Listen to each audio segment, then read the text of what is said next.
Halo semuanya, balik lagi aku Kautsar Baki Aziz, mahasiswa Universitas Diponegoro dengan dari program studi Teknologi Rekayasa Otomasi angkatan 2025. Oke teman-teman, balik lagi ke segmen channel YouTube aku, di mana kita belajar basic coding sampai kita bisa belajar coding guys. Nah, pada hari ini kita udah mulai ke bahasa dasar pemrograman C++ nih teman-teman. Di mana teman-teman kemarin-kemarin kita udah belajar bahasa Python dan bahasa Python ini menurut saya pribadi masih bisa kita olah dengan baik ya teman-teman. Sekarang kita mulai ke tingkat bahasa C++. Nah, bahasa C++ ini biasanya digunakan untuk mengatur microcontroller seperti ISP, Arduino dan masih banyak lagi.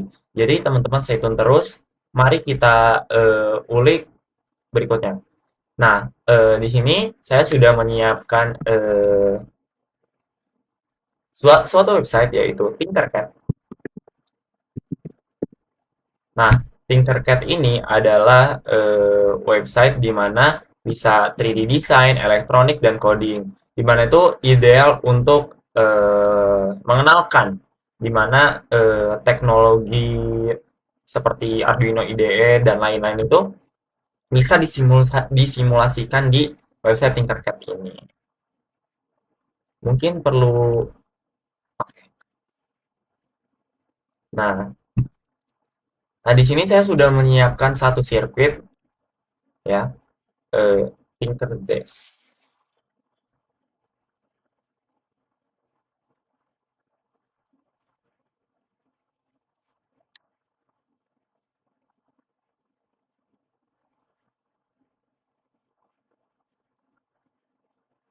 Nah, di sini saya sudah menyiapkan satu rangkaian menggunakan Arduino. Arduino, kita ganti namanya push button. Nah, di mana teman-teman yang sebenarnya yang teman-teman pelajari kemarin itu di bahasa Python, teman-teman itu belajar basic coding di mana dari basic tersebut itu bisa diolah ke bahasa-bahasa lain kayak bahasa C, bahasa C++, bahasa Java. Pokoknya itu tuh dari awal banget teman-teman. Nah, di sini akan saya contohkan di mana saya sudah membuat satu rangkaian menggunakan Arduino. Nah, di sini ada LED dan push button. Nah, di sini terlihat ada suatu rangkaian di mana rangkaian ini tuh connect ke Arduino. Nah, di sini ada connect ke 4 sama ke 6. Di sini ada connect ke ground sama ke 5 volt juga. Nah, di mana kalau misalkan kita start simulation, nah kalau misalkan kita push buttonnya, itu langsung nyala LED-nya guys tuh. Terlihat ya. Mungkin tidak terlalu terlihat, tapi di sini nyala kok guys. Nah, langsung selanjutnya kita ulik nih kode yang digunakan tuh seperti apa sih? Nah, di sini kita cek kode. Nah, di sini C++ code, di mana pin mode yaitu 4 diatur sintaks kodenya menjadi output. Nah, di sini 4, kita sini langsung output. Nah, ke rangkaian ke sini, ke sini, ke sini, ke sini langsung minusnya ke ground. Nah, terus di sini inputnya yaitu di nomor 6 di sini set ke push button dan selanjutnya ke 5 volt power. Nah, seperti itu teman-teman. Nah, sekarang loopingnya nih teman-teman. Jika digital read-nya ini read 6 sama dengan 1, nah jadi push button ini jika ditekan, nah ini tuh berubah sintaksnya menjadi satu. Terus kalau misalkan dilepas, nah ini berubah jadi 0. Atau bisa kita tulis juga jadi high and low. Itu seperti ini teman-teman. Jadi untuk pemahaman yang mudahnya seperti itu. Nanti bakal kita ulik lagi ke depannya bahasa C++ untuk mengatur microcontroller itu seperti apa. Oke. Nah, selain ada di Tinkercad, saya juga sudah menyiapkan namanya eh, Blocky Developer, teman-teman.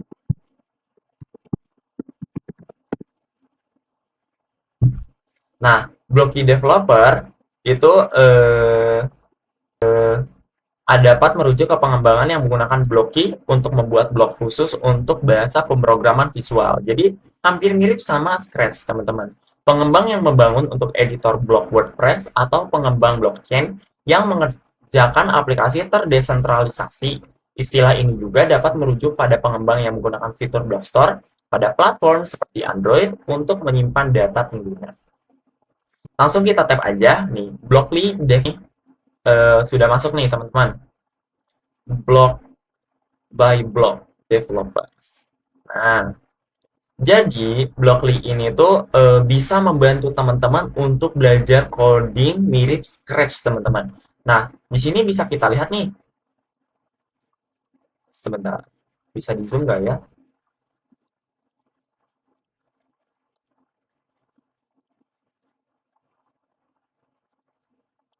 Nah, di sini ada set bloknya nih, teman-teman. Ini bentukannya hampir mirip Scratch ya, teman-teman. Di mana di sini sudah tersedia warna-warnanya juga kayak nih, yang warna pink seperti ini adalah suatu variabel, suatu untuk mengatur variabel. Nah, habis itu yang abu-abu ini ada functions juga, teman-teman. Ya, tuh seperti to do something, return, if return, hampir mirip sama kayak Scratch ya. Terus habis itu ada ini juga nih, teman-teman, logik. Nah, logik nih, kalau misalkan digunakan seperti ini, logika ya. Habis itu ada looping juga nih, teman-teman. Repeat, while, do, dan lain-lain. Habis itu ada math, yaitu perhitungan yang menggunakan warna biru di sini. Selanjutnya ada juga ini nih, teman-teman, list. Di sini tidak tergunakan ya, teman-teman. Nah, di sini list. Nah, di sebelah kanannya juga ada juga nih, teman-teman, bisa diatur. Ini kan salah satu contoh aja ya. Jadi seperti apa ya? Website promosinya Blockly.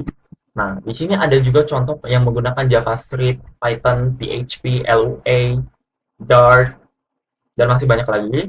Nah, di sini kita contohkan nih, bisa di-run nih, teman-teman. Kita coba. Tuh. An embedded page at Raspberry iFoundation.github.io says hello world. Nah, jadi kalau misalkan JavaScript bisa di-run ya, teman-teman. Nah, ini perlu di tab 3 kali karena di sini while count kurang dari 3, window.alert, hello world, terus count-nya sama dengan count ditambah 1. Gitu, teman-teman. Jadi ini untuk penggunaan JavaScript. Bisa juga kalau misalnya di Python.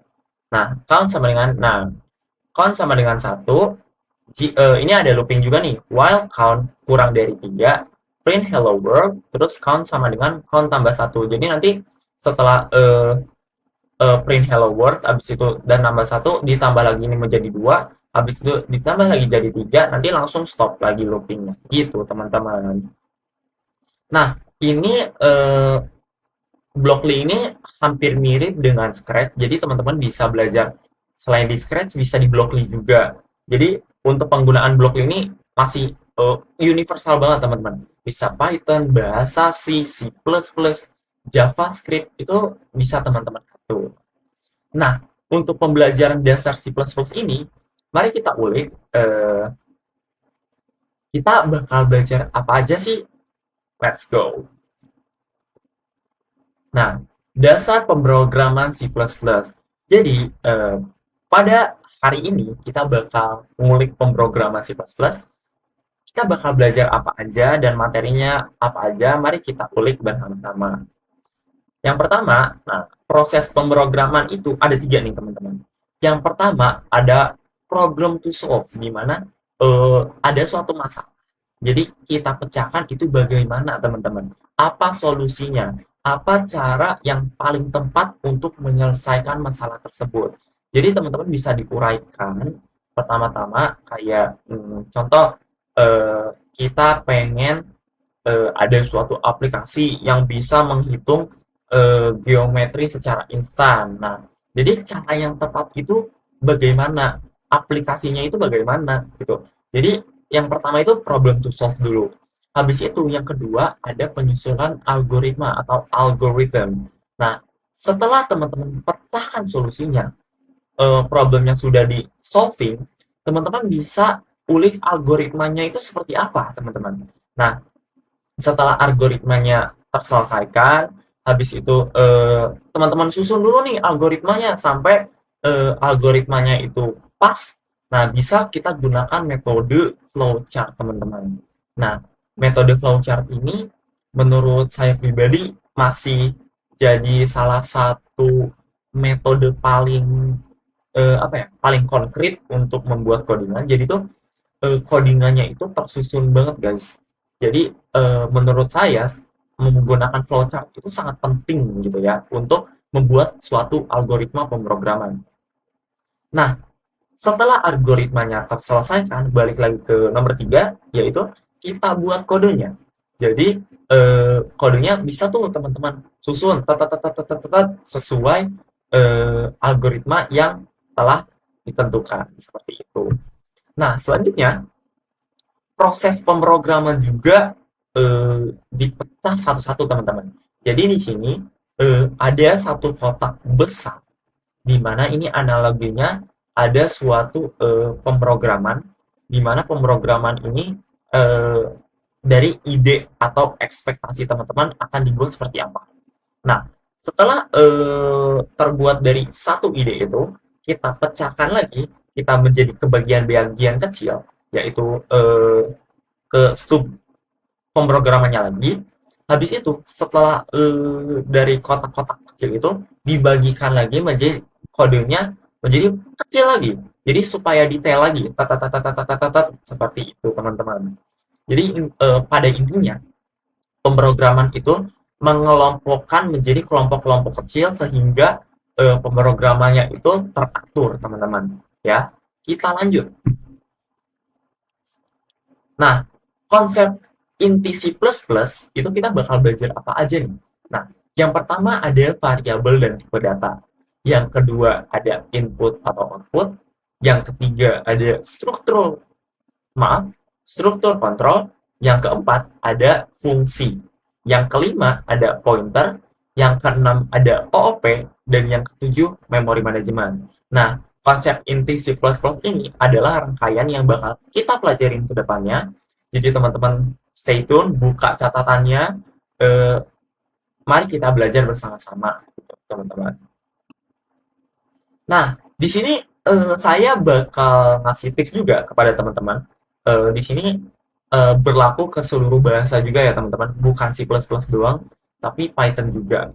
Yang pertama nih, saat teman-teman membuat pemrograman, membuat coding, teman-teman, tolong gunakan nama variabel yang jelas, teman-teman. Jadi tuh jangan kasih asal-asalan supaya teman-teman tuh bisa ingat, supaya variabelnya tuh jelas gitu saat kita pengen gunakan variabel tersebut.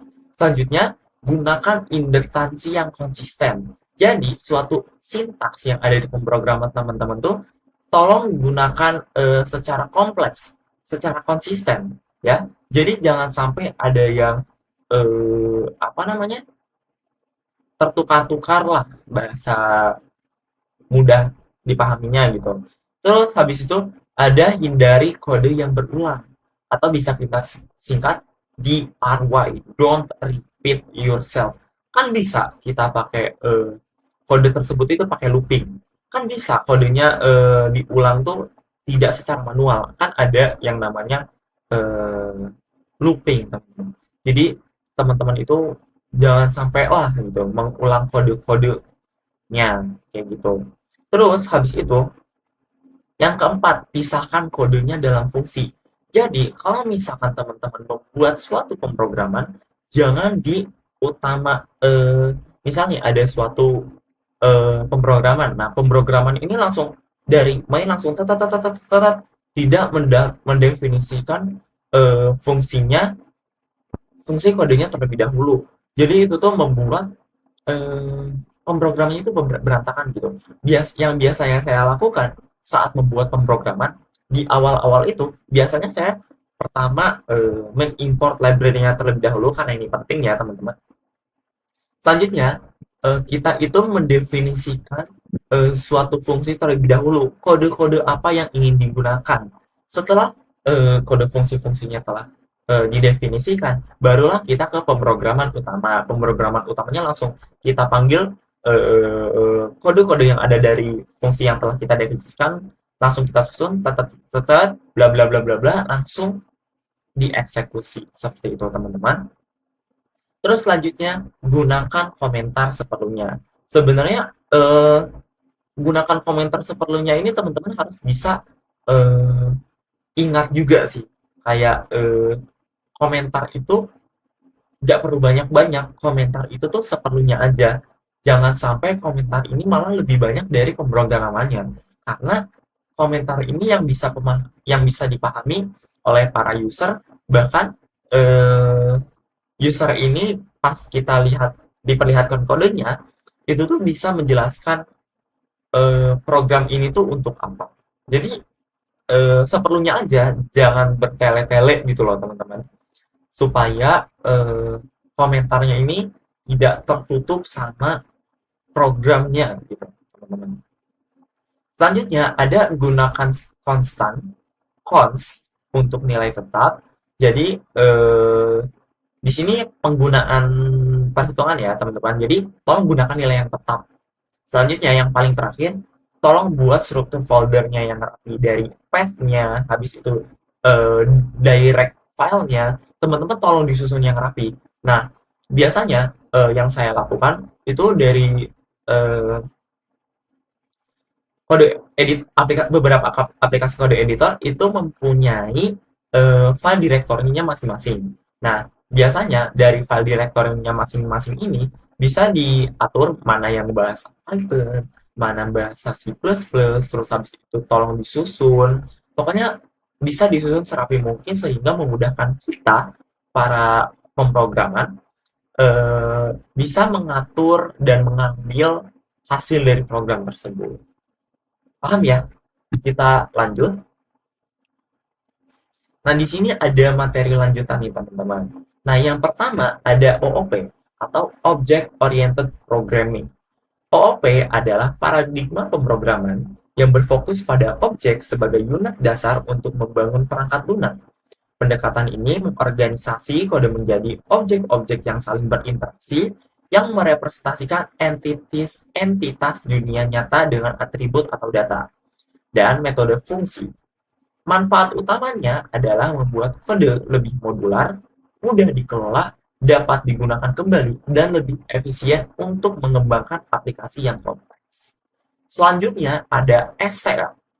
Dalam pemrograman, STL atau Standard Templated Library adalah bagian dari pustaka standar C++ yang menyediakan kumpulan template kelas dan fungsi untuk struktur data seperti container, algoritma, dan iterator. Ada juga arti lain seperti statement list atau STL dalam pemrograman PLC Siemens atau Standard Triangle Language STL untuk format file pencetakan 3D. Selanjutnya ada juga template. Template C++ adalah fitur yang memungkinkan pembuatan fungsi atau kelas generik yang dapat bekerja dengan berbagai tipe data tanpa perlu mendefinisikan ulang kode untuk setiap tipe secara terpisah. Ini meningkatkan fleksibilitas dan penggunaan kembali kode, serta merupakan dasar dari standar template library atau STL. Ada dua jenis utama template, yaitu template fungsi untuk membuat fungsi generik, dan template kelas untuk membuat kelas generik. Nah, selanjutnya ada IoT dan hardware, teman-teman. Nah, dalam konteks IoT, C++ itu adalah bahasa pemrograman yang digunakan untuk menulis kode software yang berjalan pada hardware seperti microcontroller. Ini yang sudah jelaskan seperti yang saya awal tadi, C++ memungkinkan interaksi langsung dengan komponen fisik atau hardware, seperti sensor dan aktuator. Nah, karena merupakan bahasa tingkat rendah yang efisien dalam pengelolaan memori dalam pemrosesan, ini berbeda dengan bahasa tingkat tinggi yang lebih cocok untuk aplikasi di cloud, di mana C++ ini digunakan untuk mengontrol fungsi inti dari perangkat keras itu sendiri, teman-teman. Nah, selanjutnya, terima kasih, teman-teman. Nah, mungkin untuk tahap selanjutnya, kita mulai install, kode editor C++ dan compilernya. Jadi kita mulai menginstal dulu apa aja yang perlu disiapkan untuk kode C++. Mari kita ulik selanjutnya. Oke, teman-teman. Nah, kode editor yang akan saya gunakan yaitu Visual Studio Code, teman-teman. Nah, untuk cara menginstalnya, teman-teman bisa melihat video saya yang sebelumnya, yaitu di setup Python dan setup eh, apa namanya, kode editornya yang Visual Studio Code, teman-teman. Nah, Visual Studio Code ini bisa teman-teman cari di Google, yaitu download Visual Studio Code. Terus teman-teman bisa pilih nih soft eh, device apa yang teman-teman gunakan, kayak bisa Windows atau Linux, terus ada juga Mac. Teman-teman bisa cari tahu untuk install Visual Studio Code-nya sudah saya ajarkan sebelumnya. Nah, terus dari Visual Studio Code ini teman-teman perlu juga mendownload compiler bahasa C++.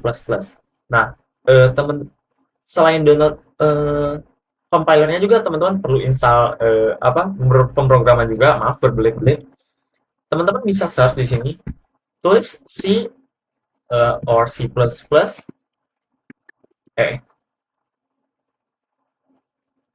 on VS Code. Nah, teman-teman bisa buka. Nah, di sini teman-teman bisa ikut panduan ini. Teman-teman bisa ulik ya. Nah, yang perlu diinstal terlebih dahulu, teman-teman, dari C or C++ for Visual Studio Code, teman-teman install the extension-nya terlebih dahulu. Di sini perlu menginstal C atau C++. Di sini bisa kita buka Visual Studio Code-nya terlebih dahulu. Nah, teman-teman, jadi kita yang pertama ini perlu menginstal extension C atau C++. Di sini bisa teman-teman tap di bagian ini extension, teman-teman bisa cari C or C++. Nah, di sini perlu kita install.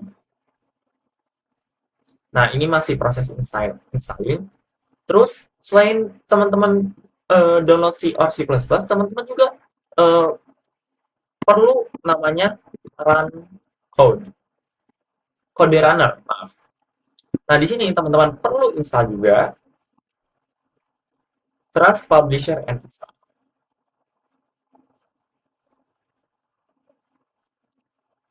Nah, di sini setelah terinstall, kita cek lagi yang C or C++. Nah, di sini telah terinstall juga untuk extension-nya.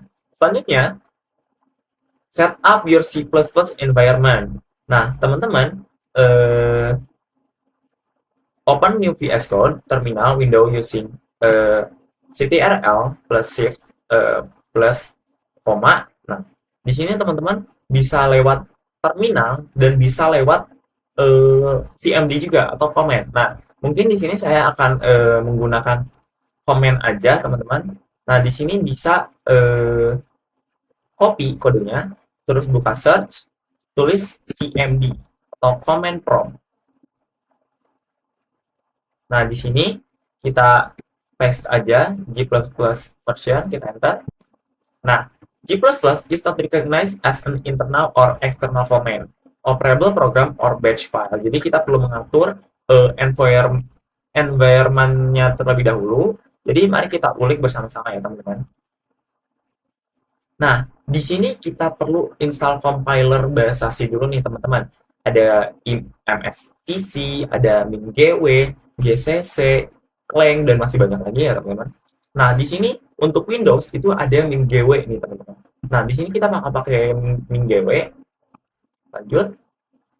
Nah, pertama install Visual Studio Code, install extension-nya, habis itu installing the MinGW W64 toolchain. Nah, di sini, you can download the latest installer from the MSYS2 page or use this direct link to the installer. Nah, di sini langsung mendownload MSYS-nya terlebih dahulu, teman-teman.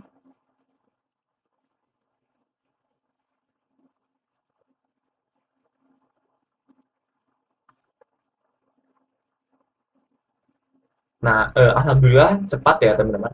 Nah, setelah ke download, kita buka.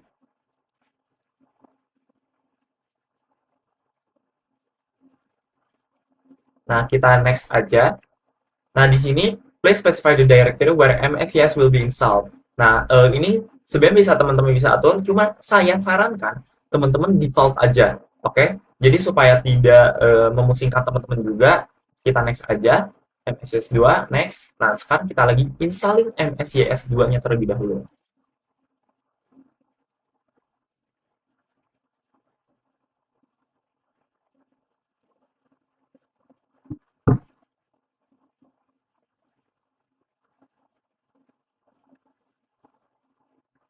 Nah, teman-teman, MSCS 2 has now been installed on your computer. Jadi ini telah sukses untuk menginstal MSCS 2 setup-nya. Di sini langsung klik finish to close the MSCS 2 setup.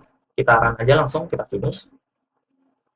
Nah, di sini ada suatu terminal ya, teman-teman. Nah, teman-teman, nih, dibaca lagi, in this terminal, install the MinGW W642 chain by running the following command. Di sini kita copy langsung aja. Dan di sini kita pastekan, teman-teman. Nah, selanjutnya kita enter. Nah, enter a selection default. Nah, kita mau install semua ya, teman-teman. Nah, jadi kita langsung enter aja. Proceed with the installation, kita tulis yeah atau yes. Nah, di sini sedang proses menginstal bahasa C-nya, teman-teman. Ya.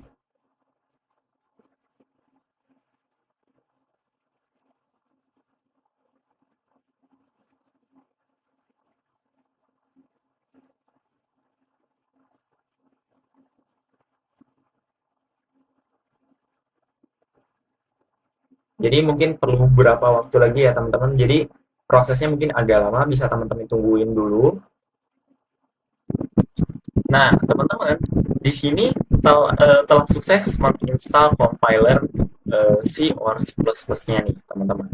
Nah, tapi di sini teman-teman perlu masih ada langkah selanjutnya, teman-teman, yaitu menambahkan path of your MinGW W64 bin folder to the Windows path, di mana environment variable ini using the following steps. Nah, pertama, di dalam Windows search bar, teman-teman, type setting.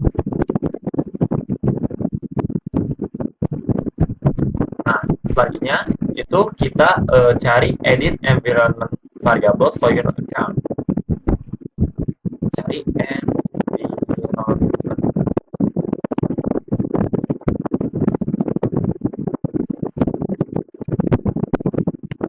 Nah, edit the system environment variables.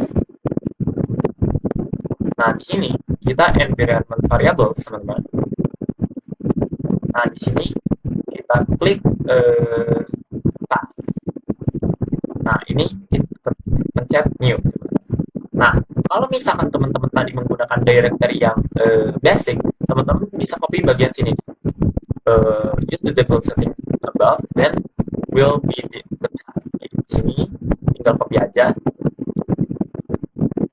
Nah, di sini kita masukkan new, paste, terus kita enter. Nah, kita klik OK, kita OK, terus kita OK, teman-teman. Sebentar.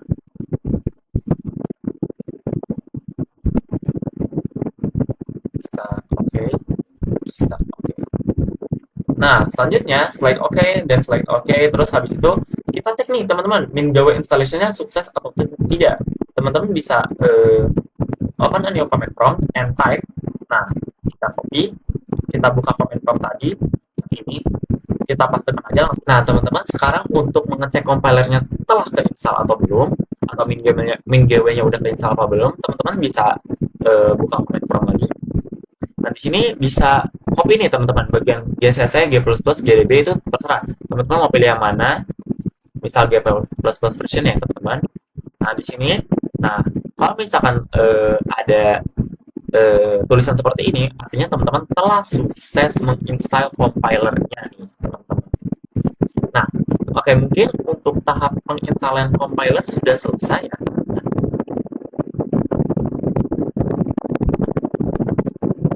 sini teman-teman kita bisa buka Visual Studio Code-nya.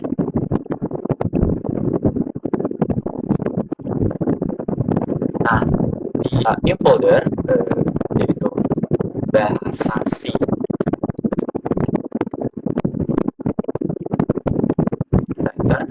Nah, di sini teman-teman kita new file. Nah, biasanya kan kalau misalkan main itu biasanya .py ya teman-teman. Ini untuk bahasa Python ya. Nah, tapi kalau misalkan untuk C++ itu bisa teman-teman bisa gunakan C++ yaitu main.cpp. Nah, di sini kita langsung terbuat folder C++. Dan di sini teman-teman terlihat do you want to install the recommended C or C++ extension pack? Nah, di sini teman-teman bisa install aja.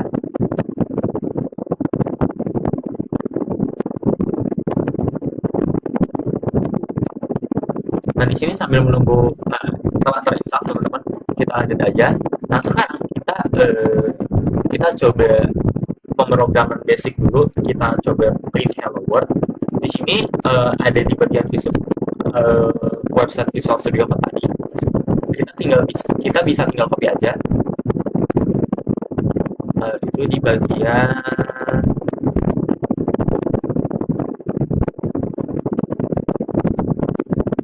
sini teman-teman, add hello world source code. Kita copy.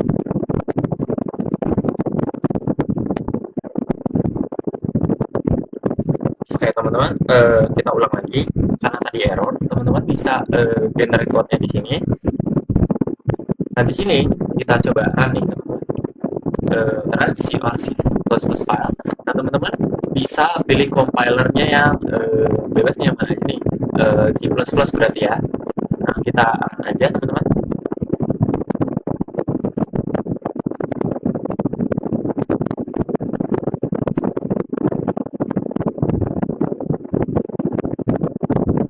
Nah, teman-teman masih progress. Nah, has existed with code 00. Teman-teman, ini artinya udah sukses. Kita coba run sekali lagi.